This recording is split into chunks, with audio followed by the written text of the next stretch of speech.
স্বাধীনতা যুদ্ধের সময়ও এত বড় ক্ষতির সম্মুখীন হতে হয়নি বাংলাদেশ টেলিভিশনকে।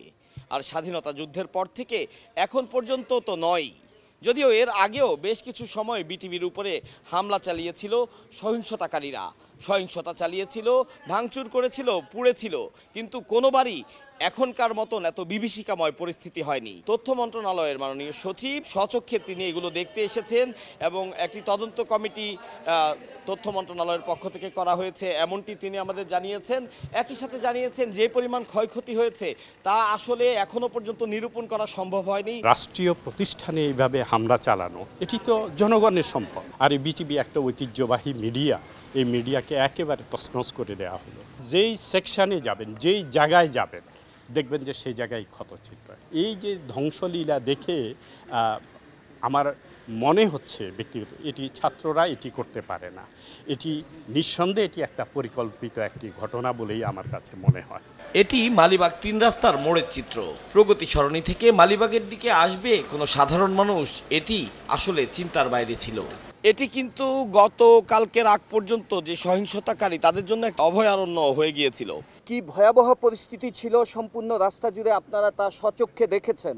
গাছ কেটে রাস্তার মাঝখানে ফেলে রেখে, বড় বড় পাথরের ব্লক ফেলে, বাস ও সাধারণ মানুষের মোটরসাইকেল পুড়িয়ে রেখে, বিদ্যুতের পিলার মাঝখানে ফেলে পুরো সড়কটিকে মানুষের চলাচলের অনুপযোগী করে রাখা হয়েছিল।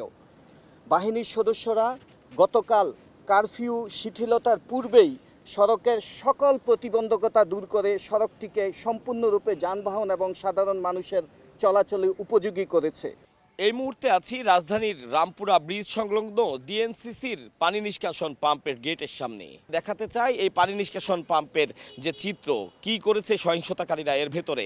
এখানকার প্রত্যক্ষদর্শীরা যেমনটি জানিয়েছিলেন, শুক্রবার জুমার নামাজের পরে প্রায় ৪ থেকে ৫০০ সহিংসতাকারী প্রথমে এই পানি নিষ্কাশন পাম্পের যে মূল গেট, সে মূল গেট দিয়ে তারা টপকে ভেতরে প্রবেশ করে, ঢুকে ভাঙচুর শুরু করছে, পরে আগুন লাগানো শুরু করছে। আগুন দেওয়ার পরে আমাদের সাব স্টেশনে অনেক ক্ষয়ক্ষতি হয়েছে। যেদিন আমাদের উপরে হামলাটা হয় তার আগের দিন হামলাকারীরা এসেছিল সন্ধ্যার সময়, এসে আমাদেরকে বলছে যত ক্যামেরা আছে সব কিছু নামিয়ে ফেলার জন্য বা কোনো কাপড় চোপড় দ্বারা ঢেকে ফেলার জন্য, যাতে তাদেরকে না দেখা যায়।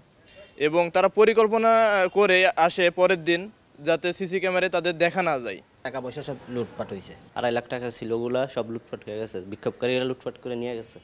সাব স্টেশনটি গত শুক্রবারে হামলার পর থেকে এখন পর্যন্ত বন্ধ রয়েছে। যদি ঢাকায় অতিরিক্ত বৃষ্টি হয় এবং জলাবদ্ধতা সৃষ্টি হয়, সেক্ষেত্রে এই সাব স্টেশনটি কিন্তু আর পানি নিষ্কাশন করতে পারবে না, ফলে প্রচণ্ড দুর্ভোগের মুখে পড়বে রাজধানীবাসী।